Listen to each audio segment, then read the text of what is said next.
میں سب سے پہلے ڈاکٹر زیدی آپ کا شکریہ ادا کرتا ہوں کہ آپ نے مجھے موقع دیا اس ملک کی فیوچر کے اپنا پروگرام رکھنے کا، ان سے بات چیت کرنے کا، تو میں آپ کا شکریہ ادا کرتا ہوں۔ ڈاکٹر ارسلان، آپ کا بھی کہ آپ نے یہ آرگنائز کیا آج ایونٹ، تھوڑا آپ آرام سے بیٹھ جائیں تاکہ آپ میری بات سن سکیں، کیونکہ آپ عادی نہیں ہیں ایسی باتیں سننے کے لیے جو آج میں آپ کے سامنے کروں گا۔ پہلے تو میں ٹیکنالوجی کی طرف آ جاؤں۔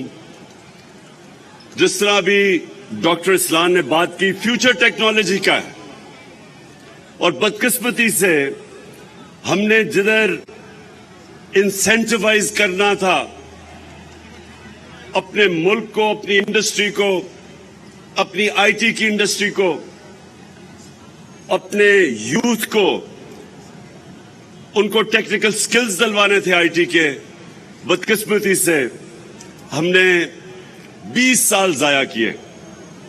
ہندوستان ان 20 سالوں کے اندر، 20 سال پہلے ہندوستان کی آئی ٹی ایکسپورٹ 1 ارب تھی، آج ان کی 140 ارب ڈالر کی ایکسپورٹ ہے۔ تو اب میں آپ کو پرسپیکٹو دینا چاہتا ہوں کہ ہماری ٹوٹل ایکسپورٹس اور ہمارے زمانے میں ایک ریکارڈ ایکسپورٹس ہوئی ہیں 32 ارب ڈالر کی، 32 ارب ڈالر ریکارڈ ایکسپورٹس تھی پاکستان کی۔ اور جب آپ اس کو یہ دیکھیں کہ ہندوستان کی صرف آئی ٹی کی ایکسپورٹ 140 ارب ہے، تو یہ سوچ لیں کہ ہم نے یہ جو 20 سال اتنے ضائع کیے، اس میں اگر ہم نے ابھی سٹیپس لیے تھے اپنی آئی ٹی ایکسپورٹس بڑھانے کے لیے، تو ہمارا پہلا دوسرے سال میں ہماری 35% ایکسپورٹ بڑھی، تیسرے سال میں 45%، اور جو آخری سال تھا اس میں 75% ہماری آئی ٹی ایکسپورٹس بڑھی۔ ہم نے انسینٹیوائز کیا، ہم نے اسپیشل آئی ٹی زونز شروع کی جس کے اندر ٹیکس انسینٹیوز دیے۔ میں یہ اس لیے آپ کو جلدی بتا رہا ہوں کیونکہ ابھی میں نے آپ سے اور بھی باتیں کرنی ہیں۔ مجھے لگ رہا ہے اتنا زیادہ آپ کو آئی ٹی کے اندر انٹرسٹ نہیں ہے جتنا ہونا چاہیے۔ فیوچر آئی ٹی ہے، ٹیکنالوجی کی فیوچر ہے۔ ابھی اس نے ارسلان نے آپ کو کہا کہ ایک چھوٹی سی آئی ٹی کمپنی نے 20 ارب ڈالر کی اپنی آئی ٹی کی کمپنی بیچی ہے، چھوٹی سی کمپنی۔ آئی ٹی کے اندر 30 سال کی کم سے نوجوان اپنی کمپنیز بناتے ہیں اور بلینئرز بن جاتے ہیں۔ تو یہ دنیا اس طرف جا رہی ہے، اور ہماری اب پوری کوشش تھی ہماری گورنمنٹ کی، اور انشاءاللہ جب بھی آگے آئے گی، کہ ہمارا پورا ہی ایمفسس سٹارٹ اپس کو، کیسے ہم نے آئی ٹی سٹارٹ اپس کو انسینٹیوائز کرنا ہے، ان کے لیے زیرو ٹیکسیشن، ہماری آئی ٹی کمپنیز کے لیے زیرو ٹیکسیشن، ہمارا جو فری لانسرز ہیں ان کو 100% ہم نے کیپٹل گینز ٹیکس معاف کر دینا ہے تاکہ وہ کام کریں، انسینٹیوائز ہوں۔ لیکن میں کیونکہ بڑی دیر کے بعد گورنمنٹ کالج آیا ہوں، میں یہ چاہتا ہوں کہ اب آپ غور سے میری باتیں سنیں کہ انسان اور جانور میں فرق کیا ہے۔ انسان اور جانور میں کیا فرق ہے؟ دو بہت بڑے فرق ہیں۔ میں پہلے تو ایک ایرسٹوٹل نے 2500 سال پہلے ایک بات کہی، یہ گورنمنٹ کالج غور سے میری بات سننا، 2500 سال پہلے اس نے بات کی کہ اگر ایک معاشرے میں ظلم اور ناانصافی ہے، اگر معاشرے میں ظلم اور ناانصافی ہے سارے معاشرے کے لوگ اس کے خلاف کھڑے ہوں گے, آواز بلند کریں گے, یعنی سیاست میں آئیں گے اس کو کاؤنٹر کرنے کے لیے. لیکن دو طبقے ظلم اور ناانصافی کا مقابلہ نہیں کریں گے. نمبر ون جو بزدل ہیں, جو ڈرتے ہیں کہ ہم یہ طاقتور ظالم کے سامنے کھڑے ہوں گے تو وہ ہمارے پر ظلم کرے گا. کوفہ کے لوگ, ان کو پتا تھا کہ حضرت امام حسین سچ پہ کھڑے ہیں, ان کو پتا تھا وہ رائے حق پہ ہیں, لیکن کوفہ کے لوگوں نے یزید کے ظلم سے ڈر کے حضرت امام حسین کی مدد نہیں کی, اور اسلام کی تاریخ کا سب سے بڑی ٹریجڈی تھی جو ثانیہ تھا وہ ہونے دیا, اور ہمیشہ پچھتائے. تو ایک تو بزدل ظلم کا مقابلہ نہیں کرتے, اور دوسرے خود غرض. اگر میں سمجھ رہا ہوں میری زندگی بڑی آسان ہے, میرے پہ سب کچھ ہے اور میرے معاشرے پہ ظلم ہو رہا ہے, لیکن میں کہوں کہ میری زندگی پہ کیا فرق پڑے گا, میں تو انجوائے کر رہا ہوں, میری زندگی آسان ہے. یہ سب سے بڑا پرابلم پاکستان کی ایلیٹ کا ہے کہ ہماری ایلیٹ کیونکہ وہ کمفرٹیبل ہے, آسان زندگی ہے, نوکر ہیں. آپ انگلینڈ, یورپ وہاں جا کے کام کریں, نوکر نہیں, نوکر کو شاید ہی کوئی افورڈ کر سکتا ہے. یہ آسان زندگی ہے. تو وہ سوچتے ہیں کہ ہم کیوں ظالم کا مقابلہ کریں, اور اس طرح ایک معاشرہ غلام بن جاتا ہے. ظلم کے غلام بن جاتے ہیں, خوف کے غلام بن جاتے ہیں. اور جو ایک مسلمان دعویٰ کرتا ہے لا الہ الا اللہ, اللہ تیرے سوا کوئی خدا نہیں, یہ جو خوف کا خدا ہے, یہ جو بت ہے, یہ سب سے خوفناک بت ہے. اس کے سامنے جب ایک انسان جھکتا ہے, میری نظر میں وہ شرک کرتا ہے. جب وہ ظلم کے سامنے اپنی آواز بلند نہیں کرتا, تو اسی لیے اللہ نے ہمارے اوپر جہاد فرض کیا ہے. جہاد کیا ہے؟ ظلم کا مقابلہ کرنا, ناانصافی کے سامنے کھڑے ہونا. جب آپ جہاد مطلب ظلم کے سامنے کھڑے ہوتے ہیں, ظلم ختم کر دیتے ہیں. اب یہاں کیا ہوا ہے پاکستان میں, ایک American under secretary of state Donald Lu, وہ پاکستانی کے ایمبیسڈر اسد مجید, زبردست ایمبیسڈر ہمارا واشنگٹن میں, اس کو بلاتا ہے, ان سے میٹنگ کرتا ہے. 7 مارچ کو اس سے میٹنگ کر کے کہتا ہے کہ اگر آپ نے عمران خان کو پرائم منسٹرشپ سے نہ ہٹایا تو پاکستان کو بڑا کانسیکوینسز ہوں گے پاکستان کے لیے. اگر آپ نے اس کو ہٹا دیا, اور کہنے کا مطلب یہ تھا کہ اگر آپ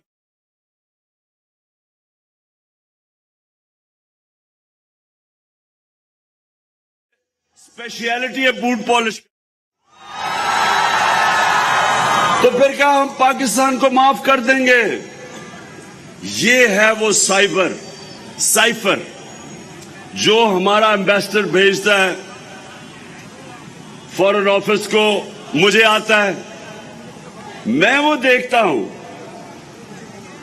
اب یہ ذرا گورنمنٹ کالج, آپ ایک ملک کے ماشاءاللہ ان چھوٹے سے طبقے کے لوگ جن کو کوالٹی ایجوکیشن ملتی ہے, تو ذرا آپ یہ سنیں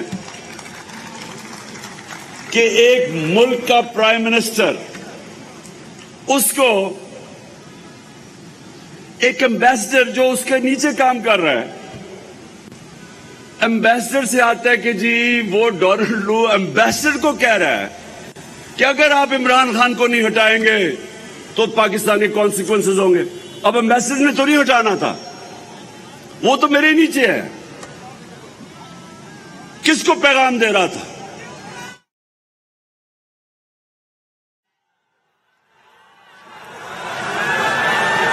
میں ذرا گورنمنٹ کالج کے سیاسی شور پوچھنا چاہتا ہوں کس کو پیغام دے رہا تھا؟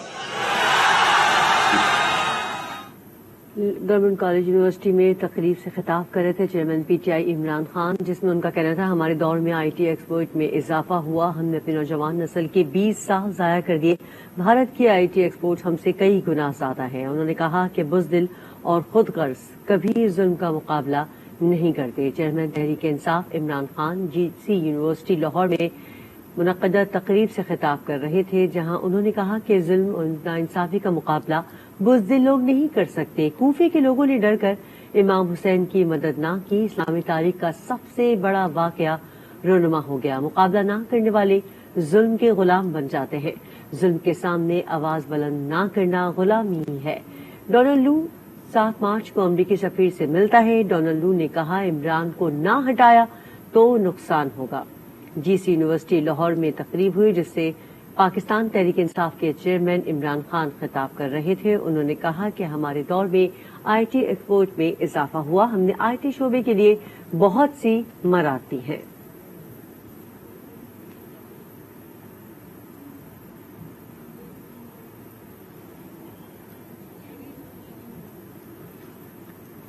چیئرمین تحریک انصاف عمران خان جی سی یونیورسٹی لاہور میں منعقدہ تقریب سے خطاب کر رہے ہیں۔ انہوں نے کہا کہ ہم نے اپنے نوجوان کے 20 سال ضائع کر دیے۔ عمران خان خطاب کر رہے تھے، چیئرمین تحریک انصاف کے چیئرمین ہیں۔ انہوں نے کہا کہ جی سی یونیورسٹی لاہور میں وہ اس وقت موجود ہیں اور وہ تقریب سے خطاب کر رہے ہیں۔